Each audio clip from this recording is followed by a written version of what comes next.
Halo, salam sehat dan salam sejahtera untuk kita semua. Perkenalkan, nama saya Yulia Martiningsi Carmila Letor, Sarjana Keperawatan Nurse, Master Art of Nursing. Saya adalah seorang dosen yang berasal dari Program Studi Nurse Fakultas Ilmu Kesehatan Universitas Citra Bangsa, Provinsi Nusa Tenggara Timur di Kota Kupang. NIDN saya adalah 0809048803. Pada kesempatan kali ini, saya akan menjelaskan tentang salah satu mata kuliah yang saya ampu, yaitu mata kuliah keperawatan anak 1. Selanjutnya, saya akan menjelaskan tentang identitas mata kuliah. Mata kuliah keperawatan anak 1, mata kuliah ini akan ditempuh selama 16 kali pertemuan, termasuk UTS dan UAS. Selanjutnya, saya akan menjelaskan tentang deskripsi mata kuliah. Mata kuliah keperawatan anak 1 ini merupakan mata kuliah keahlian keperawatan, di mana mata kuliah ini akan berfokus pada respon anak dan keluarganya pada setiap tahap perkembangan, mulai dari lahir sampai dengan akhir masa remaja, dalam keadaan sehat maupun sakit, baik itu di tatanan komunitas maupun rumah sakit. Mata kuliah ini juga berfokus pada intervensi keperawatan, baik itu yang bersifat mandiri maupun kolaboratif. Mata kuliah ini merupakan mata kuliah integrasi penerapan dari ilmu dasar keperawatan dan ilmu keperawatan yang membantu untuk menghantarkan mahasiswa untuk mendalami tentang bagaimana melakukan asuhan keperawatan secara profesional dan holistik, memberikan pendidikan kesehatan, menjalankan fungsi advokasi bagi klien dan keluarga, dan menerapkan komunikasi efektif dengan memperhatikan prinsip etis dan legal. Kegiatan mata kuliah ini, khususnya dalam kegiatan pembelajaran, akan bertujuan untuk pencapaian kemampuan berpikir kritis, sistematis, dan komprehensif dalam mengaplikasikan teori untuk menerapkan pendekatan asuhan keperawatan.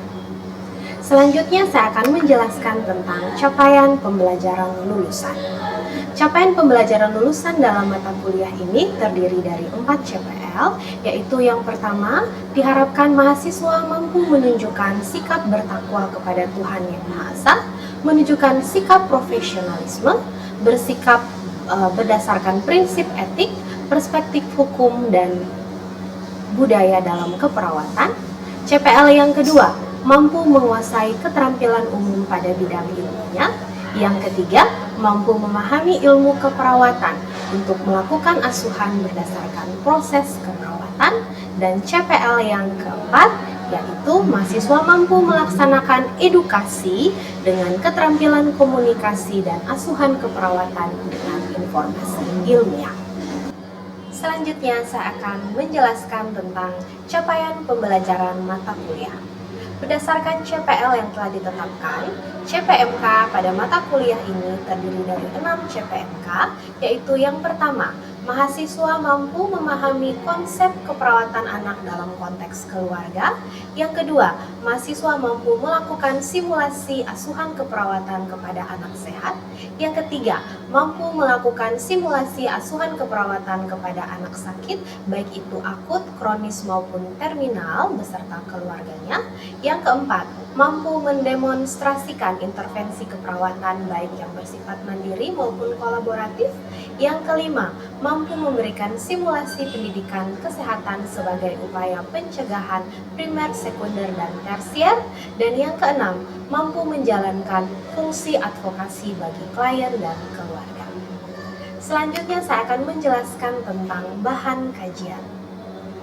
Pada mata kuliah ini terdiri dari 5 bahan kajian utama, yaitu yang pertama mengenai konsep keperawatan anak dalam konteks keluarga, yang kedua mengenai asuhan keperawatan kepada anak sehat dan keluarga, yang ketiga asuhan keperawatan kepada anak sakit baik sakit akut, kronis maupun terminal beserta keluarga, yang keempat intervensi keperawatan baik bersifat mandiri maupun kolaboratif, dan yang kelima adalah pendidikan kesehatan dan nursing advocacy bagi anak dan keluarga. Selanjutnya saya akan menjelaskan tentang metode pembelajaran.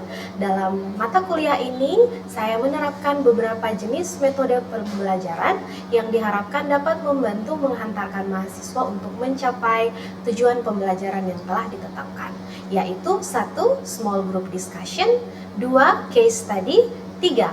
Project based learning, keempat, simulasi, dan yang kelima, pemberian tugas terstruktur dan tugas mandiri. Selanjutnya, saya akan menjelaskan tentang sistem penilaian pada mata kuliah ini.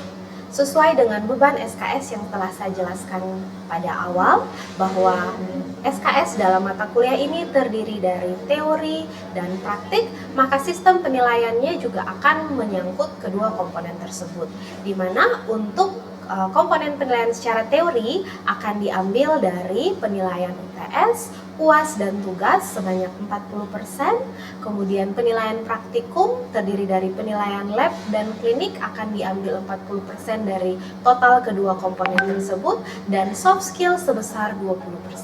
Sehingga nanti pada akhir mata kuliah akan ditotal masing-masing nilai dari komponen tersebut.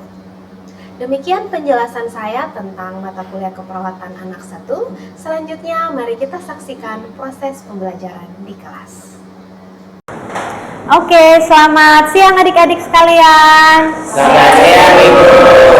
Senang sekali hari ini kita bisa bertemu di minggu pertama pada semester ini ya. Apa kabar semuanya? Baik Ibu. Oke, Ibu lihat semuanya masih semangat. Semoga semangat ini terus ada sampai dengan akhir semester nanti ya. Oke, semoga masih ingat saya Ibu Yulia. Ya, hari ini saya akan membawakan topik pertama pada mata kuliah keperawatan anak 1 dengan judul Perspektif Keperawatan Anak beserta teori dan model keperawatan yang bisa kita terapkan pada pasien anak. Namun sebelum kita mulai dengan perkuliahan kita pada hari ini, kita berdoa dulu. Saya minta kesediaan salah satu untuk pimpin kita di dalam doa. Amin. Terima kasih Yuswadel. Kita akan langsung saja ke topik perkuliahan kita pada hari ini ya. Namun sebelumnya, sesuai dengan kontrak waktu perkuliahan minggu lalu, saya sudah bilang hari ini penugasan yang pertama membaca tentang topik kita pada hari ini. Jadi saya percaya semua sudah baca. Silakan kerjakan pretest yang sudah saya bagikan di WA group. Oke, 10 menit? Ya. Oke. Ya, sudah ya. Semoga bisa ya mengerjakan pretestnya. Bisa atau tidak? Bisa. Oke, nanti kita lihat hasilnya ya. Oke, sebelum kita mulai ya, saya akan bagikan dulu presensinya. Silakan nanti mulai diedarkan dari depan ke belakang ya. Oke, adik-adik sekalian, dalam mata kuliah keperawatan anak 1 pada hari ini dengan topik perspektif keperawatan dan teori model keperawatan, ada 5 tujuan pembelajaran yang mau kita capai, yaitu di akhir mata kuliah ini, mata kuliah dalam pertemuan hari ini, mahasiswa mampu menjelaskan tentang perkembangan keperawatan anak. Yang kedua, mahasiswa mampu menjelaskan paradigma dan perspektif keperawatan anak. Yang ketiga, mampu menjelaskan tentang prinsip keperawatan anak. Yang keempat, menjelaskan tentang peran perawat anak. Dan yang kelima, menjelaskan teori keperawatan yang bisa kita gunakan pada pasien anak. Jadi itu 5 tujuan pembelajaran kita pada hari ini. Sebelum kita masuk ke pembahasannya, ya, Ibu mau tunjukkan gambar dulu nih. Ya, coba lihat. Ada gambar A dan gambar B. Ibu mau tanya, apa yang kalian lihat di gambar A dan gambar B? Apakah ada perbedaan atau ada persamaan? Silakan. Oke, Fidel. Silakan, Fidel. Baik Ibu, terima kasih. Dalam gambar A dan gambar B ada perbedaan. Yang gambar pertama gambar A adalah di dalam itu ada perawat, ada seorang bayi yang di dalam ranjang. Yang gambar B ada seorang ibu dengan seorang bayi. Dalam dua gambar ini perbedaannya adalah di sebelah tidak memberikan ibu dengan anak satu ruangan, tapi harus bisa. Di gambar B anak dengan ibu harus dalam satu ruangan yang sama. Terima kasih Bu. Oke, baik. Jadi jawaban dari Fidel, gambar A ini ada perawat, ada anak, ya. Namun di sini dilihat hanya ada perawat dan anak tanpa ada orang tua, ya. Sedangkan gambar B di sini pasti ada perawat ya, karena dua-duanya setting tempatnya di rumah sakit ya. Tentu ada perawatnya, lalu ada pasiennya yaitu dalam hal ini bayi ya, dan juga ada orang tuanya. Jadi kita lihat perbedaannya di gambar A tidak ada orang tua, gambar B ada orang tua. Lalu kita lihat gambar yang kedua. Ya, silakan. Ada yang mau kasih komentar apa bedanya gambar A dan gambar B? Oke, silakan. Ete. Baik Ibu, menurut saya di gambar A itu perawat mempersiapkan untuk memasang infus, dan yang di gambar B itu adalah termometer untuk mengukur suhu pasien. Oke, persiapan pemasangan infus dan suhu, pengukuran suhu. Ada yang lain? Oke, silakan. Iren. Baik Ibu, di gambar yang pertama itu Ibu memasang tumit wet dan perawat menunjukkan pena Ibu. Untuk gambar A. Ya Ibu. Ya, sedangkan gambar B Itu alat digital Ibu untuk melihat pena. Oke, baik. Terima kasih untuk jawaban dari keduanya. Kita kembali dulu ke gambar A tadi ya.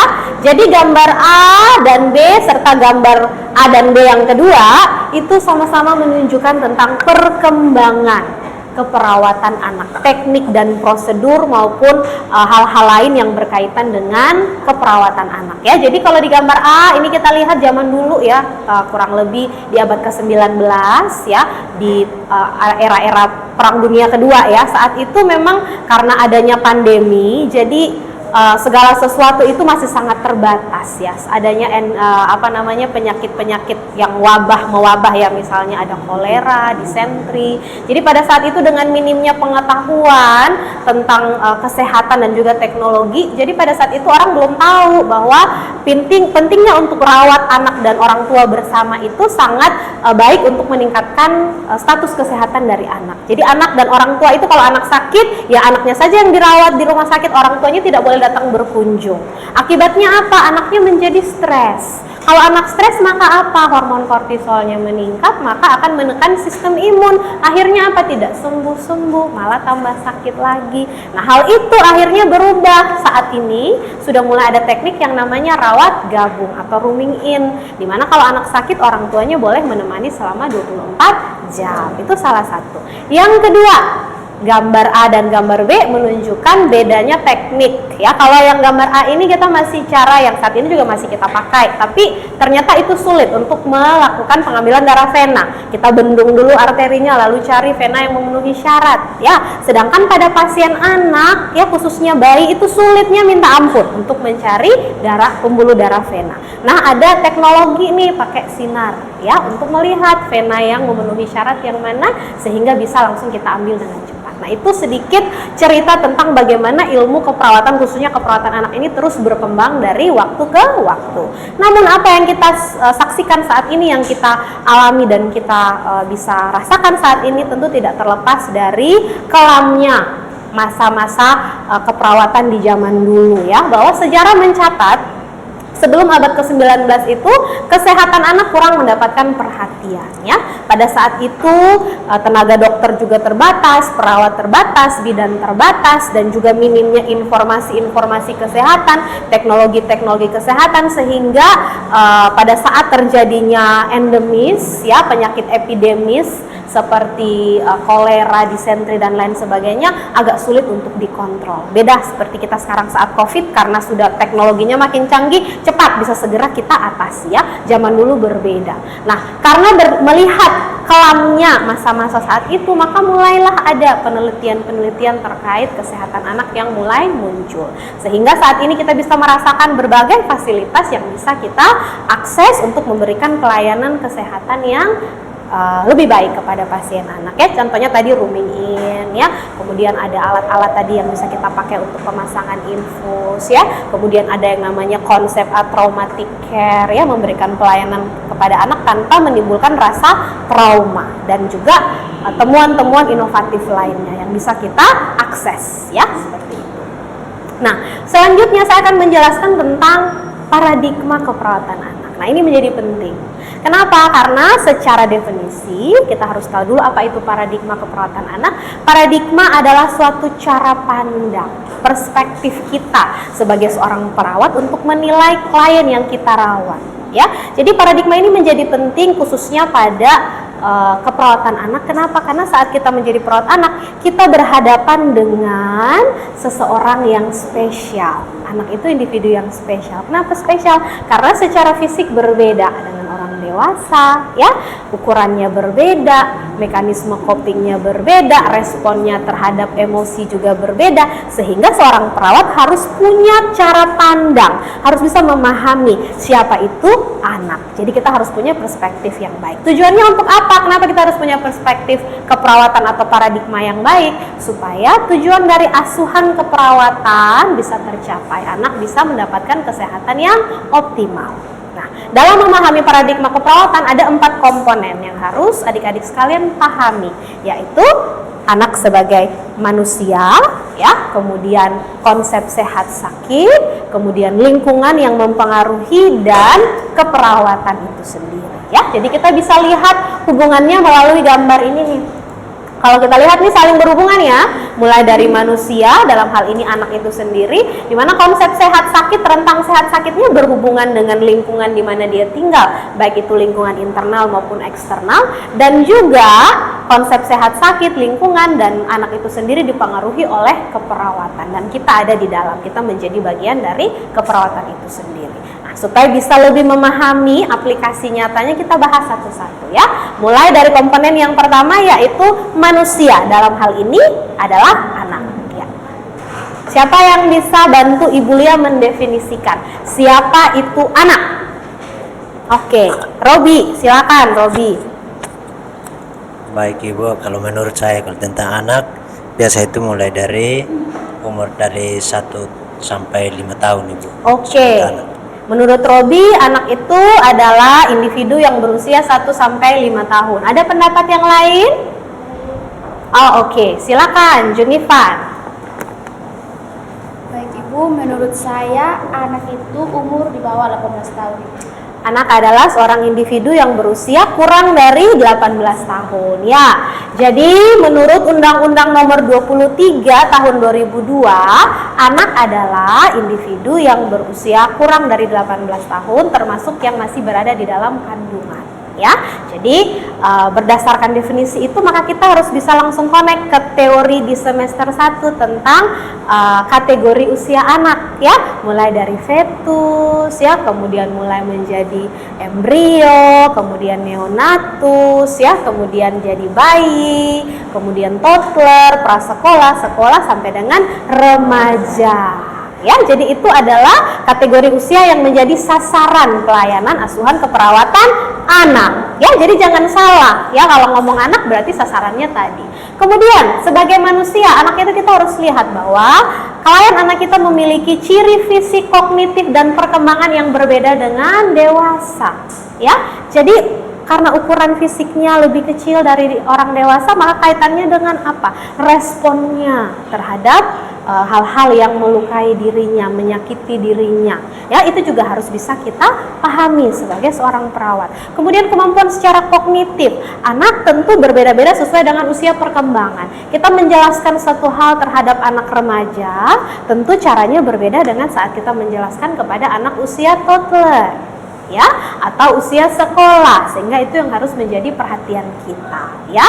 Kemudian karena tadi secara fisik berbeda, secara kognitif berbeda, respon emosi berbeda, ya, sehingga dalam pemberian pelayanan anak harus diutamakan, ya, itu yang harus diperhatikan. Oke.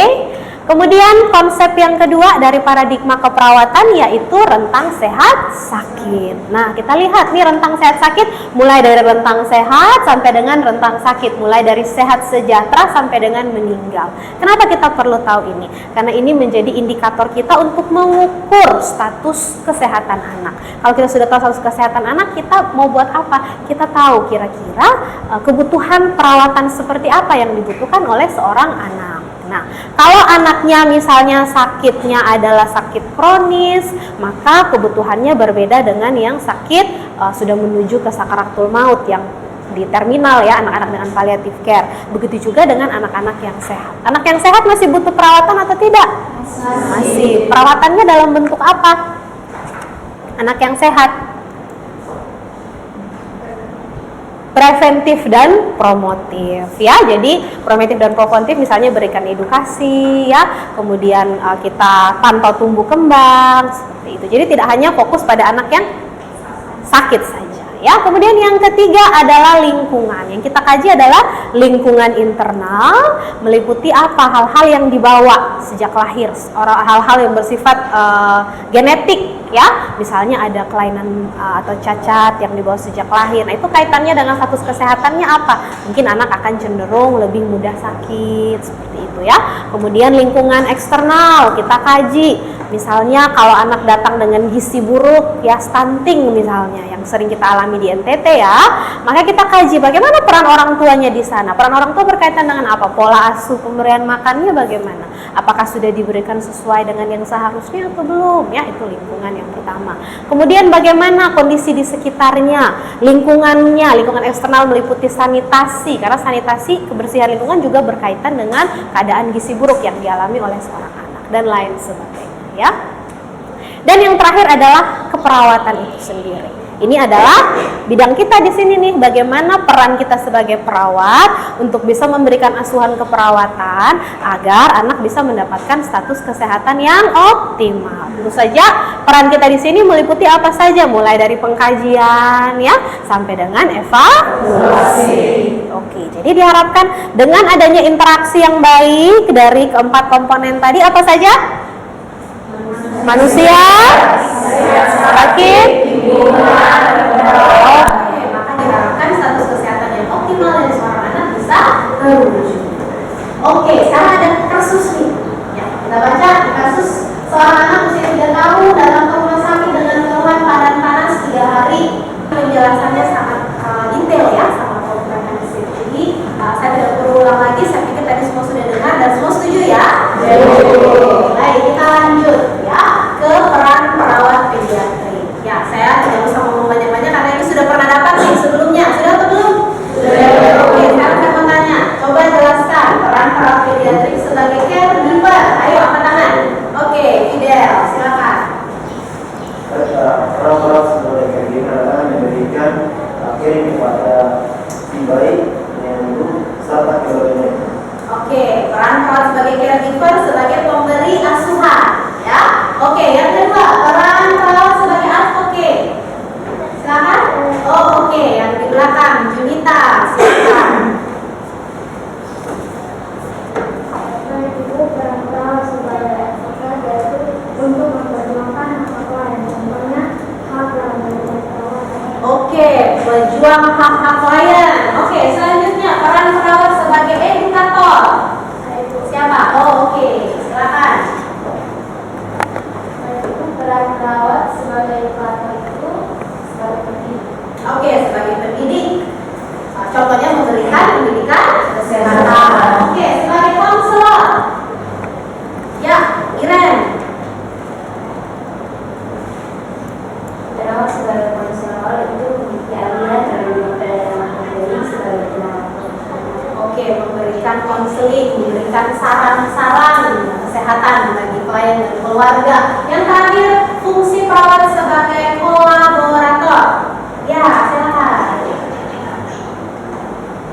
Bagi ibu, fungsi perawat sebagai kolaborator adalah kerjasama antara tim medis di rumah sakit seperti dokter dan perawat dan farmasi dan ahli dengan tujuan untuk memberikan pelayanan yang tepat di waktu yang tepat, di tempat yang tepat, agar klien tersebut mendapatkan kesehatan yang optimal. Oke, baik. Terima kasih. Itu adalah beberapa peran perawat pediatrik yang bisa kita lakukan sebagai perawat. Selanjutnya yang terakhir, topik terakhir dari pembahasan kita hari ini yaitu tentang teori model keperawatan. Ya, tentu saja ada banyak teori keperawatan yang ada ya. Ini cukup dari 2 kelompok ya.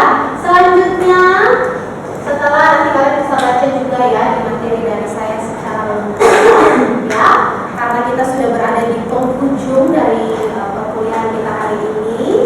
sebelum saya akhiri, mungkin ada pertanyaan dari teman-teman, dari adik-adik sekalian berkaitan dengan apa yang sudah kita bahas, saya persilakan.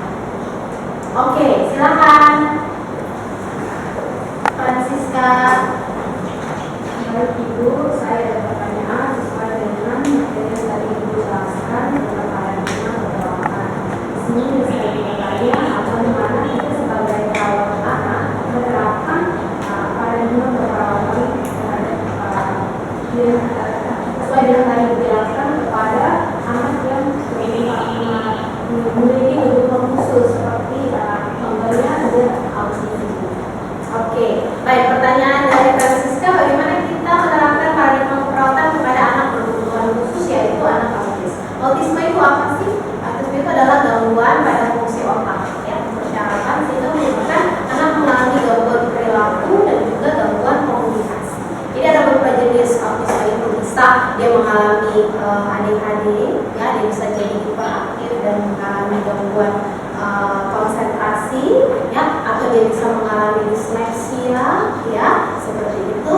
Jadi kita pertama untuk melihat anak sebagai manusia, kita lihat dia itu kebutuhannya apa, ya. Misalnya dia autisme, dia dengan hiperaktiviti, maka kita harus bisa melihat, oh, anak dengan hiperaktiviti ini memang tidak bisa diam, ya, dia akan selalu ada saja aktivitas-aktivitas yang dilakukan, selalu aktif, ya. Jadi kita sebagai seorang perawat harus memahami itu, jangan dimarahi atau disuruh dia memang tidak bisa. Itu cara kita memandang anak yang berkebutuhan khusus, yaitu anak dengan hiperaktiviti. Kemudian dari rentang sehat sakitnya dia berada di sakit kronis, ya, karena apa, ini akan berlangsung seumur hidup, sehingga itu harus kita menjelaskan juga kepada orang tua untuk orang sekitar. Pengkajian lingkungan, Pak Haji, apakah lingkungan di rumah sudah mendukung kebutuhan-kebutuhannya, special needs-nya di rumah atau tidak, ya. Misalnya kalau dia berkebutuhan khusus, maka alat-alat yang berbahaya di rumah harus kita jauhkan sampai bisa menyebabkan perlukaan pada anaknya, ya, dan harus selalu dipantau. Dan dari segi keperawatan kita buat apa? Keperawatan sesuai dengan, ya, masalah keperawatannya apa, kita rencanakan intervensi sampai dengan evaluasi. Gitu ya. Oke, ada lagi pertanyaan? Ya, silakan.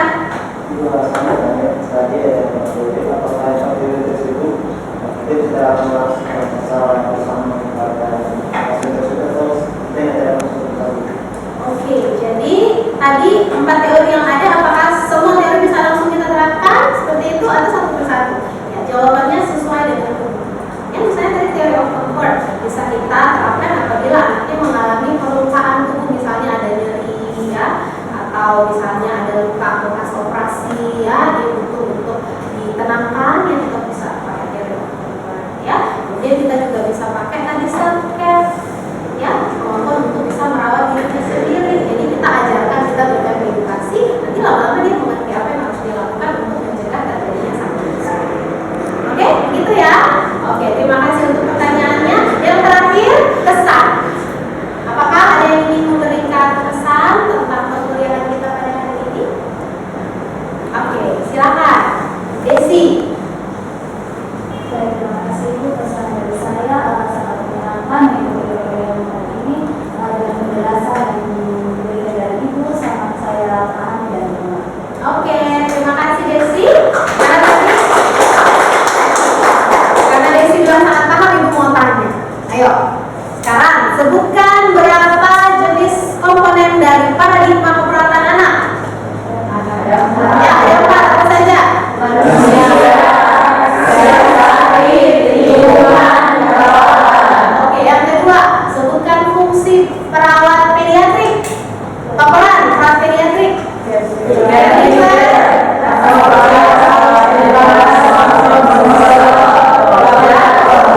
Oke, tepuk tangan dong. Oke, dengan demikian bisa menyimpulkan bahwa kuliah hari ini bisa diterima dengan baik, ya.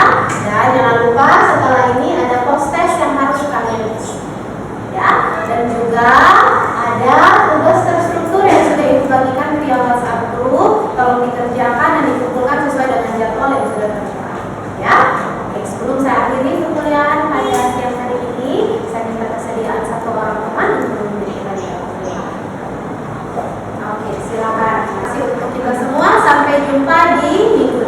Selamat siang.